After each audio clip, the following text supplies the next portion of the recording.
before ka alis, kung talagang kinakailangan mo umalis para sa pamilya mo. Kamusta pala yung nilakad nyo? Nako, Ano nangyari? matagal akong hearing. Kailan? Ulimanin niya yung papel sa harap bag. Pati nga ako ng papel. Baka may isusupot dyan na mga pang-2 buwan, ganun. Nakakapagtaka naman yun, sobrang tagal. Itong pagtagal ng hearing, isa itong problema para sa akin. Nung may purpose kayo, sino nakikinabang ng purpose niya? Ang mamay ko sa alak niya. Sa alak niya. Binibigyan ka ba noon? Kahit pang baon? Ilang piso lang. O wala. Kung minsan wala. Grabe talaga, ano? Bakit siya yung nagtatanggap ng purpose niyo noon, Ate Ninya? Hindi ko po alam. Di ba ikaw yung nanay nila, dapat ikaw sa'yo nakapangalan? Nga po eh. Walang tuwala ako ang tatay sa akin eh. Mahal naman nung bilihin ko kaya sa kanya. Dami lalo na ang kanya. Meron po sabi yan sa akin yung pag daw ako tulog na, hahalwatin daw yung akong wallet ko, kunin daw yung perang bilhin. Hello guys, kamusta kayong lahat? At welcome back dito sa ating munting channel. So ngayon, kakagaling namin swimming ng Team Marcos, ng family, kasama lahat mga bata. So syempre ngayon ay linggo, hindi tayo pwedeng hindi dadaan sa beneficiary natin kasi magbibigay tayo ng allowance syempre. Kaya dumiretso na kami dito. Tingnan nyo, kasama ko si Commander, si Cairo, si Ate May, si Lamak, sila Marcos Liit nandun pa sa loob. So, sorry, nakasando lang ako kasi galing nga kami sa swimming sa Tagaytay. Ba, anong ginagawa mo ninyo? Gano ka? Ha? Papakain ka? Laki na ng baboy nyo ah. Hindi ba pumayat? Hindi naman. Pumayat ba ninyo? Hindi. Hindi. Tapos sa ninyo nagpapakain ah. Galing ah. Tapos nililinisan mo na din. Diretso. Nasaan ang pangwalis mo? Dapat may walis ka. Ayun po. Ayun. Ah, wala naman dumi. Grabe, ang laki ng ano nyo. Ano ba yun ninyo? Sapa? Ang laki ng sapa nila sa likod oh. Grabe yung tubig, gawa nga ng sobrang ulan. Mabot po yan hanggang din. Sa taas? Umabot dito? Buti hindi po. Buti hindi natitibag ninyo yung lupa. Hindi naman. Ha? Hindi po. Hindi naman. Pang ilang kain niya na yan, ngayong araw. Panghapon po. Ito na yung mamaya kakain pa siya? Ito na yun. 3 lang. Ba't parang paus ka? Paus ka? Hindi. Hindi naman. Very good naman si Ninyo. Oh. Asan yung isang camera nyo? Ano yun ba? Ah, okay.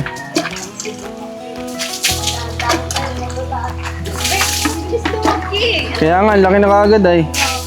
Sipag pati si Ninyo, tanong mo. Oh. Sana all. Masipag na yun ngayon si Ninyo. Si Ninyo na ang nag-iintindi.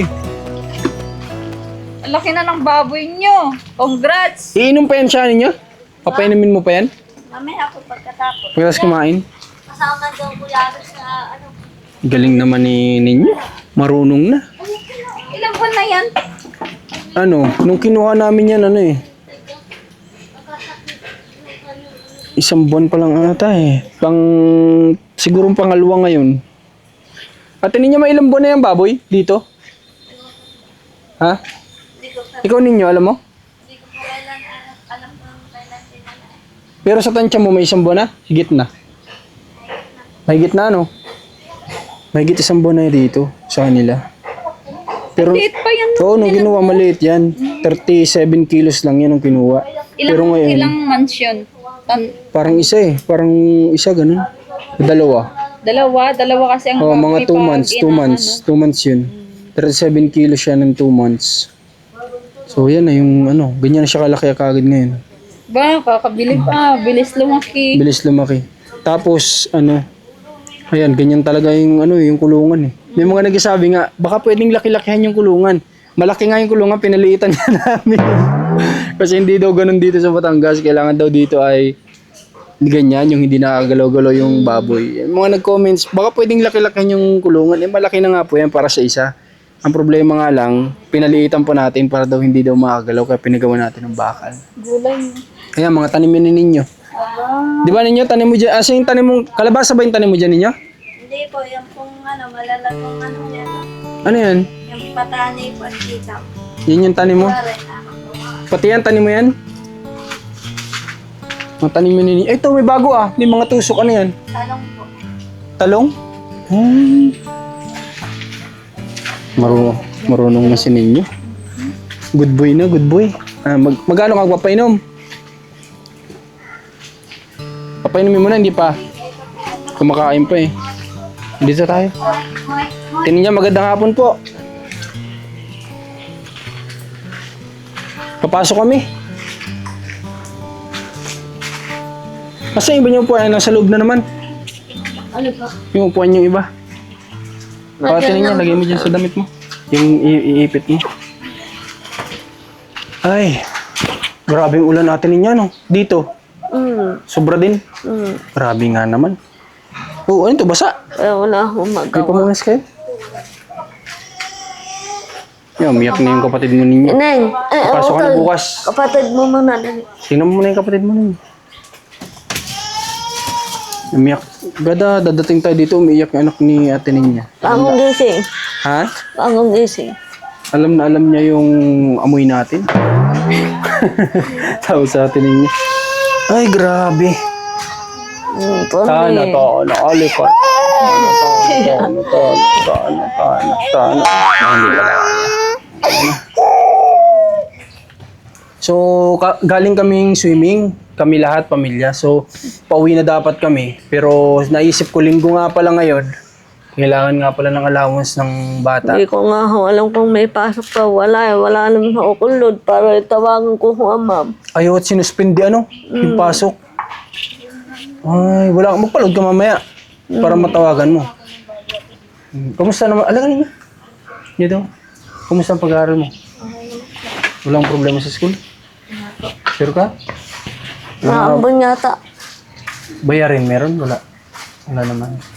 Kumusta sa service mo? Okay naman. Okay lang sa'yo na naglalakad kasi mula dun sa labasan hanggang dito?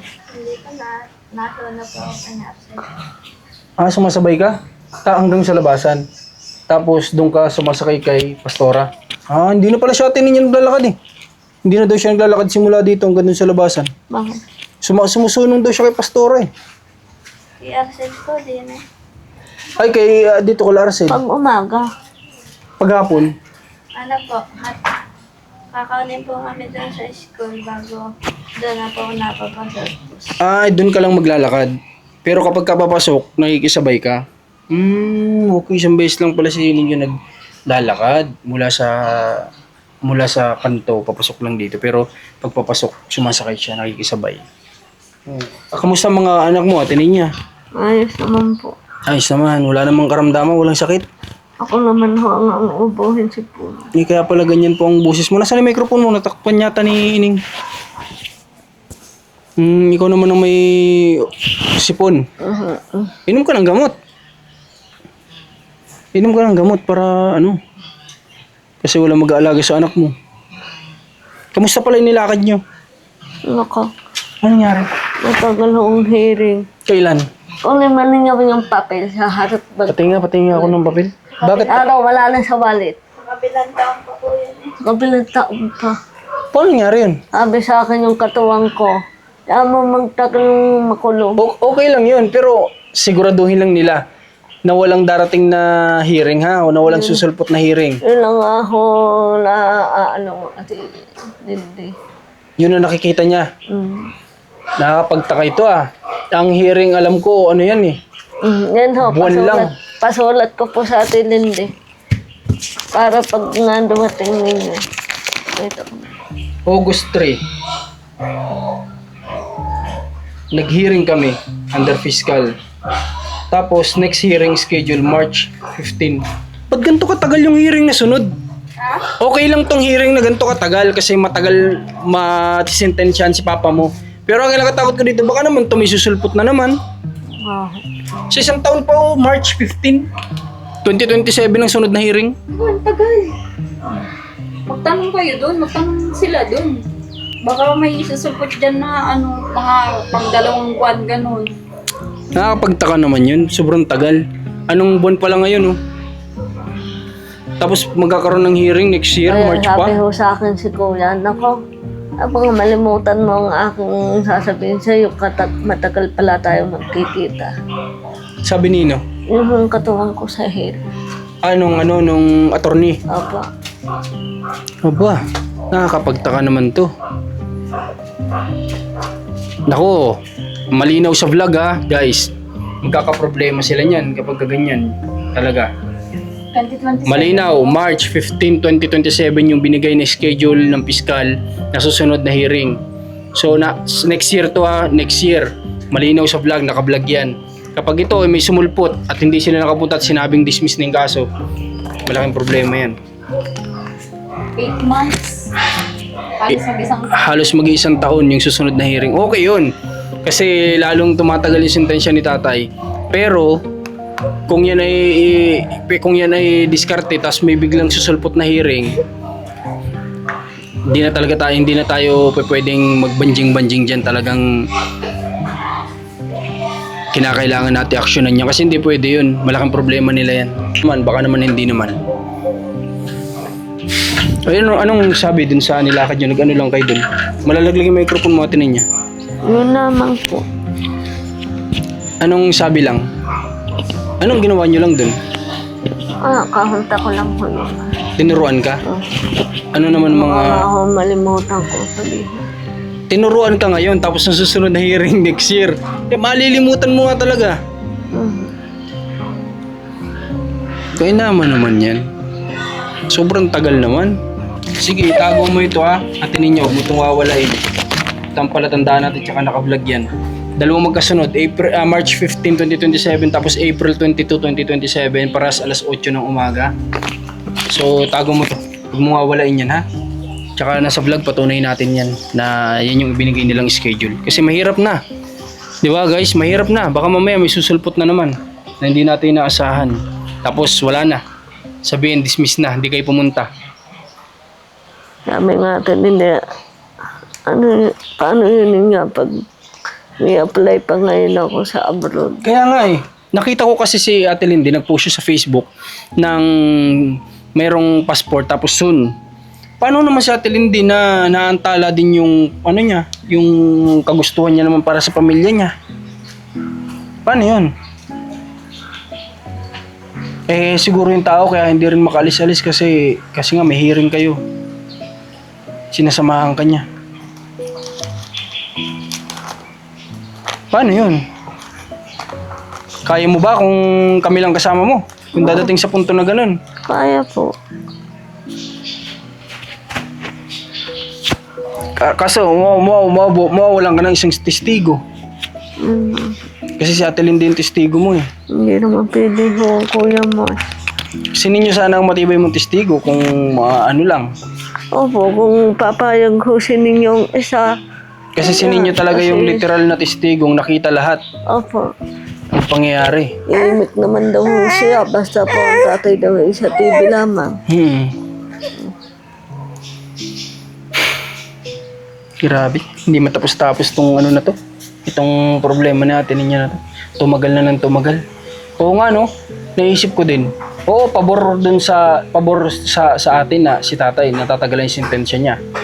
Hanggat hindi niya inaamin, ang ibig sabihin tumatagal lang tumatagal. So siya rin yung kawawa. Ang problema pala nito, habang tumatagal, yung tao na sumasama din kay Ate Ninya at may gusto rin gawin para sa pamilya niya, naantala. Kawawa naman. Ano yun?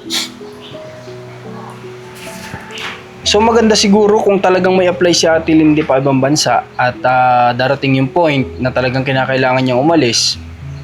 Siguro sama-sama tayong pumunta sa attorney mo at tanungin natin yan. Ha? Kung pwede ba na ikaw at kung sino pang testigo ang tatayo sa'yo. Ha?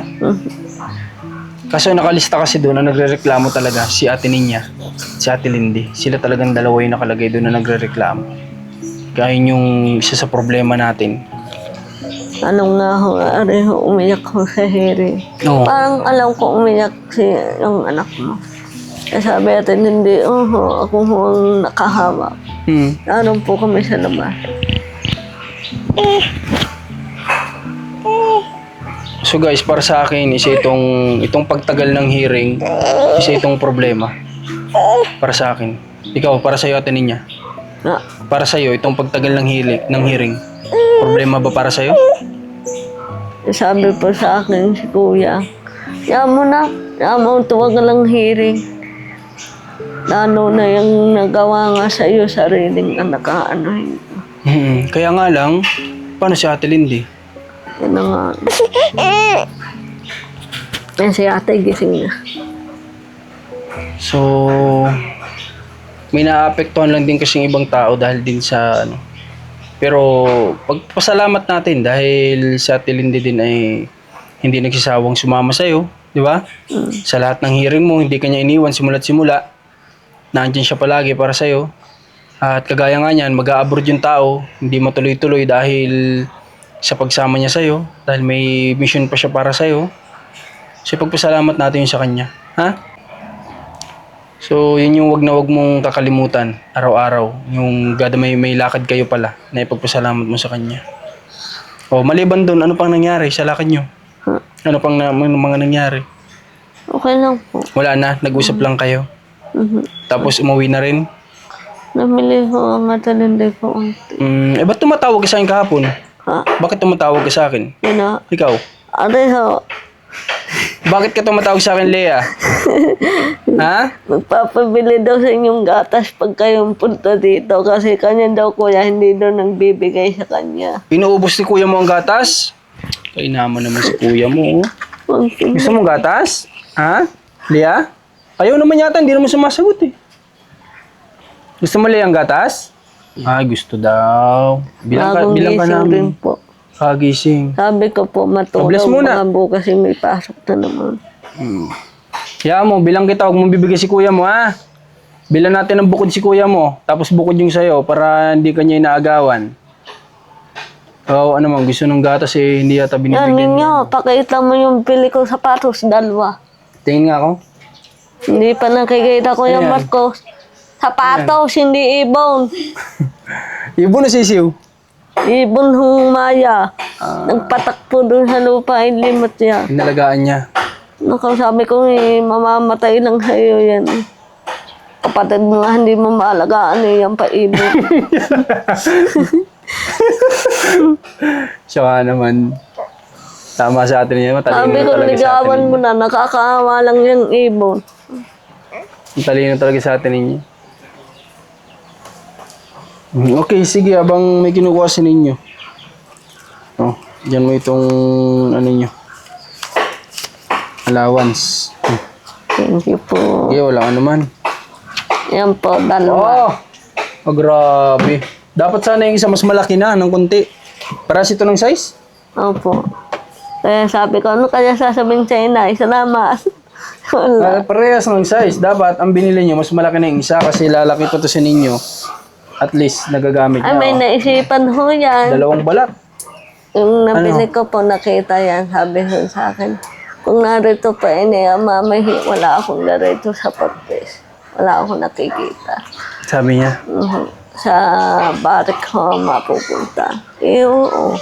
Tama nga naman. Kaya magpasalamat ka. Ninyo, liga. Ninyo, liga. Ninyo. Liga muna, dali. Alam mo yan dito ang manok mo? Ay, iwan mo na muna dyan pala. Ay, hindi pala yung manok. Dito ka sa kabila. Nung dati, nung may porpis kayo, sino nakikinabang ng porpis niya? Ang mamay po sa alak niya. Sa alak niya. Binibigyan ka ba noon? Kahit pambaon. Ilang piso lang po. O wala. Kung minsan wala. Grabe talaga, ano? Bakit siya yung nagtatanggap ng porpis niyo noon, Ate Ninya? Hindi ko po alam. Eh di ba ikaw yung nanay nila, dapat ikaw sa iyo nakapangalan? Nga po eh. Walang tuwala ako ang tatay sa akin eh. Mahal naman nung bilihin ko, kaya sa kanya. Dahil lalo na ang kanya. Ah, diskarte lang yun ni tatay. Para siya ang makinabang pambili ng alak. Kung ngayon, kahit pa paano, kapag nagpo-porpis kayo, may napapakinabangan ba sa ninyo? O, kagaya po niyan. Hmm. Nakita na ang ng kanya sapato. Kahit ako'y wala pa. Sa kanya lamang muna. At least ninyo, ngayon, may kahit pa paano sa porpis nyo, may pwede ka na mapakinabangan, ano? Halimbawa, di kami nakapunta, wala ubos sa allowance at may purpose kayo, may ibibigay si mama mo sa'yo, di ba? Malaking kaibahan, kaya magpasalamat tayo na si tatay ay naalis sa inyo. No? Huwag kang malulungkot na kagaya dati na iniisip mong nawala si tatay, na siya yung paborito mo, lagi ka sunod-sunod sa kanya. Lagi nga po yan napapayo ka akong hindi. Na? Ano, ate?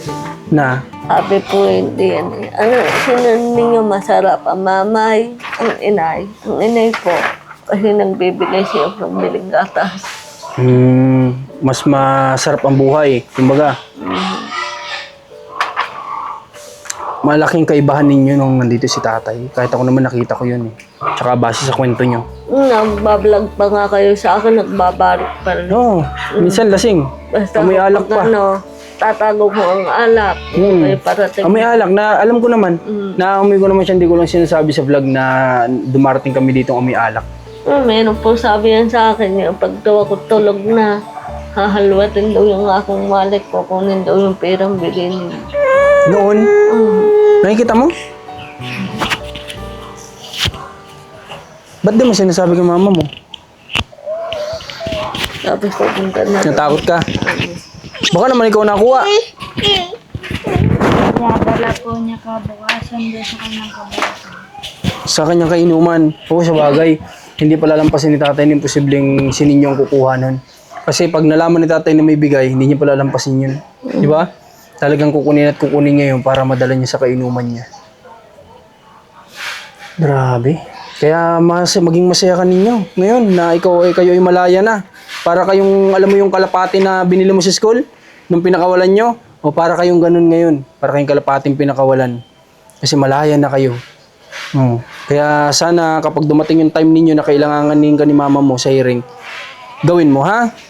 Masarap ang malaya, maniwala ka. Masarap ang buhay nyo ngayon. Mamaya ho, may ulitin po ako sa wala naman. Okay, sige. Alam mo ninyo, masarap ang buhay nyo ngayon kumpara sa dati. Di ba? Alam, mas masarap noon ngayon. Ako na, baby. Huwag kang... Kaya huwag mong gustuhin na babalik kayo sa dati. Daroin mo, ano? Ha? Kaya pag kailangan ka ni mama mo, gawin mo, ha? Ha? Pagtanggol mo si mama mo, pagtanggol mo yung pamilya niyo. Kasi pag hindi mo pinagtanggol ang mangyayari, babalik kayo sa dati. Abatahin ka ulit ng gulok ni tatay. Baka hindi lang ganun. Tapos wala ka ng baon, hindi ka makapag-aral, wala ka ng bagong sapatos, wala ka ng bagong gamit. Kasi kahit kami, aminin ko at sa ate niya, kung nakalayo si papa mo, tapos sasabihin niya dito na siya ulit, titigil na kami ng vlog sa inyo, hindi na kami pupunta dito. Promise yan, maniwala kayo. Hindi ako nananakot, gusto ko lang maging porsigido kayo na si papa nyo ay hindi na makalabas. Ha, ninyo? Maniwala kayo, kung ano yung buhay nyo dati, babalik kayo. Oo nga, may bahay kayo maayos, pero yung buhay nyo dati, magiging ganun ulit kayo. Ang pinagkaiba lang, may natitirang kayo na maayos. Kaya, itatak nyo sa isip nyo na mag-ina, gawin natin lahat para hindi na makalabas si tatay. Simple lang, ganun lang, ha? Ninyo? Kasi may possibility mamaya umalis na si Tita Lindy mo. Baka mamaya mag-abroad. Wala nang katulong si mama mo. Hindi naman kami pwede. Kung pwede lang kami, bakit hindi? Ikaw lang yung pag-asa ni mama mo. Kung sakasakali. Hanin nyo. Huwag mong gusto yung makalaya si papa mo, promise. Kung dati pinapakitaan ka pa niya ng kahit kakarampot na pagmamahal, pag bumalik yun dito, maniwala ka. Sakit ng katawan yung aabutin mo lagi sa kanya. O sige, so paano? At yung papel sabi ko sa'yo, itago mo ngayon, nandito na kaagad. Okay. Ako.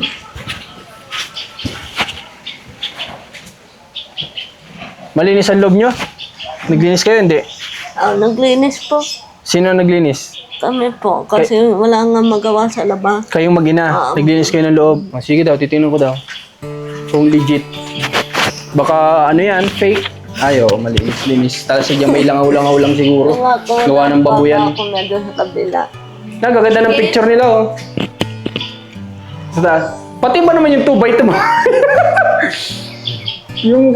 yung sa mga bata, ang gaganda. Ang ganda ng kuha. Pagdating kaya niya 2x2. Lahat ng 2x2, ilang pieces yan? 9 pieces na 2x2, kaya naman ka natin. Dinikit mo atin niya. Ganda ng anak niya, oh, si Leia. Oh, yan. Nakakapanood na ulit. Oh, ba't kalbo na? Huwag lang magpuyat, ha ninyo. Ah, Pag may pasok, huwag magpuyat. parang sige. natatagtad daw buhok. Ano yun? Yung pag, mo, pagtatali mo, sabi din Ate ng niya. first. Ay, grabe. Huwag naman. Hindi yan maluwag, ate niya masakit yan. Ubus na yung buhok ng anak mo sa gilid. Kalbo na nga. Hala. Na. Tingnan mo, doon sa gitna niya dito, panot na. Ay, grabe. Tanggalin mo muna yan natin niya. Maawa ka sa anak mo. Panot na yung gilid, oh. Pati sa gitna. Panot na, kalbo na nga. Oh.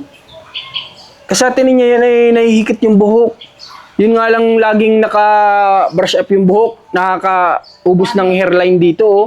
So, ganun din yan. Panot na yung anak mo. Wala nang buhok dito, oh. Oh. Eh, sobrang higpit. Kahit isa lang. Hindi ba kaya ng isahan lang? Kaya po. Kaya, oh yun. Tapos luwag-luwagan mo lang. Kaya, hindi pa pwede ng headband, ano? Tanggalin niya rin. Hawakan niya din yung ulo niyo. Sabi niya, nakaluwag-luwag yung ulo ko, ah. Oo. Kanina, sobrang sakit na, eh. Ba, minsan kaya umiiyak yan.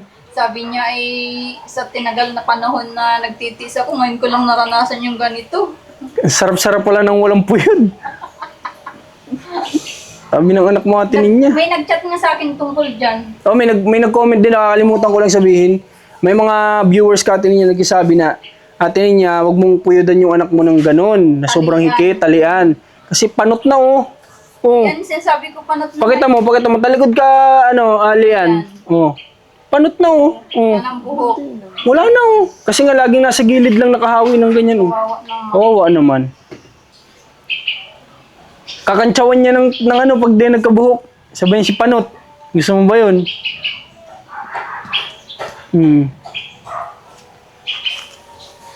Sige, punta na muna kami atin niya. Nagdala kami dito at mula Tagaytay dito na kami nagdiretso at sabi ko nga linggo ngayon, Lunes, kailangan ni ninyo ng allowance sa ni Leah sa pagpasok. Muna lang ako atin niya, ha? Update mo ako kung ano, kausapin mo sa Ate Lindy, anong kamong plano mo, mag-abroad ka talaga ate. Sabi mo, Magkakatundo yung i-apply daw. may apply daw siya. Baka ho, pag nag-uwi Kuya Miguel, pauwi na rin ho. Si Kuya Miguel? Kuya Miguel? Oo. Opo, sabi po sa akin natin. Kakaalis pa lang ah. Sabi, pauwi na daw ho. Hindi naman pwede yun. May kontrata yun eh. May silang kontrata para mo Hindi. Japan lang ang nagbibigay ng ganung Korea. Hindi. Taon talaga doon. Japan, 9 months meron. Pero Korea, 4 na taon. kasi yung nagturo mo sa kanila dati. Korea yun, di ba? Sino turo? Yung naglapit sa kanila, yung malaking lalaki na punta natin. Korea yun, sabi niya ganun pa yung pasok-sapot na yun. Korea, farmers. Hindi ko, siguro. Siguro. Kung 9 months, may 9 months na ba si Kuya ano? Kung mayroong 9 months din sa Korea, may 9 months na ba si Kuya ano? Wala pa. Kakalis pa lang nun eh. Kuya Miguel, asawa ni Ate Lindy. May ganun ba sa, ano? Kung may 9 months man, wala pa siyang 9 months. Seasonal kasi yun, si ano, Ha? seasonal yun. Di natin siguro, di ko alam. Bilis naman kung ganun. Tapos si Ate Lindy naman daw ang alis. Nakita ko nga talaga may apply siya. Nakita ko sa post niya sa Facebook. Di sabihin mo, kung matawagan ka ate before ka alis, eh kung talagang kinakailangan mo umalis para sa pamilya mo, punta tayo dun sa attorney at kausapin natin kung sino ang pwedeng papalit na ang tawag dun? Witness. Sino nyo sana talaga solid yan na witness? No? Kasi lahat niya nakita eh. Tsaka mas pinaniniwala daw talaga bata dun. Tsaka hindi naman, totoo naman talaga eh. Nakita naman talaga lahat ni ninyo eh. Siya talaga ang pinakasolido na witness sana ng mama niya. Huwag lang ito mabaligtad bata na to. Ngayon lang kasi nakakatakot eh. Kaya, pero baka naman, sakali, di ba? Sige, ito niya. Punta na kami. Magpaload ka, tawagan mo yung teacher ni sabi mo. Tatanungin mo kung may pasok. Sige, punta na muna kami. Ninyo! Punta na kami. Ayos mo pag-aaral mo? May ibon siya, no? Oo, nalaglag yung ibon. Punta na kami, Leah! Babay daw, nababay din yan eh. Bye-bye! Wala sa mood. Noong nakaraan, nagbababay yan eh. Babay na, bye-bye! Pati tuloy yung gitna ng buhok. Grabe yung gitna ng buhok eh. Wala na, panot na yung anak natin Yan, ninyo. nakita ko kanina. Nabasa ko din yan dati, nakalimutan ko lang i-remind sa kanya. Nag-chat din sa akin yung viewers na yun. Sabi ko, Tama nga naman, nakikita kasi nila, sobrang higit ng pagkakatali. sabihan daw. Hanggang sa, wala tayong magawa, di naman niya alam. Wala siyang knowledge about sa ganyan. Kaya kailangan talaga tinuturuan lagi sa atin niya sa mga bagay-bagay. Kailangan niya talaga ng guide. Guide pa talaga. Kasi marami pang di alam sa atin niya sa buhay. Kaya kailangan niya ng gabay. So yun nga lang, nakakalungkot sa atin linding nga, kinakailangan umalis. Diba? Si Rans, Oh, tagagabay? Iwan mo na parang maggabay. Pwede. Ano? Yung gabay ng Ano? Ha? nakapangyarihan. Okay, sige. Guys, so ngayon maraming salamat sa pagsama nyo. At muli, pasensya na, nakasando lang tayo. At least, ang mahalaga, nakadaan tayo dito at nakapagbigay ng allowance sa mga bata para sa pag-aaral nila. Okay, muli po, supportan nyo din Commander Marcos, mga personal vlogs namin.